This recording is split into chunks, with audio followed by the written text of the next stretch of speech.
Hitler ایک مرتبہ ایوان میں اپنے ساتھ مرغا لے کر آیا اور سب کے سامنے اس کے پنکھ نوچنے لگا۔ مرغا درد سے بلبلاتا رہا مگر ہٹلر نے ایک کر کے سارے پنکھ نوچ کر زمین پر پھینک دیے اور جیب سے کچھ اناج کے دانے نکال کر مرغے کی طرف پھینک دیے اور دھیرے دھیرے چلنے لگا۔ مرغا بھی دانا چگتے ہوئے ہٹلر کے پیچھے پیچھے چلنے لگا۔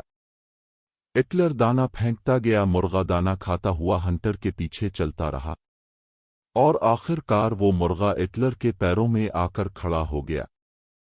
تب ہٹلر نے اسپیکر کے طرف دیکھ کر تاریخی جملہ کہا، جمہوری ملکوں میں عوام اس مرغے کی طرح ہوتے ہیں، ان کے لیڈر پہلے عوام کا سب کچھ لوٹ کر انہیں اپاہج کرتے ہیں اور بعد میں انہیں تھوڑی سی خوراک دے کر ان کے مسیحا بن جاتے ہیں۔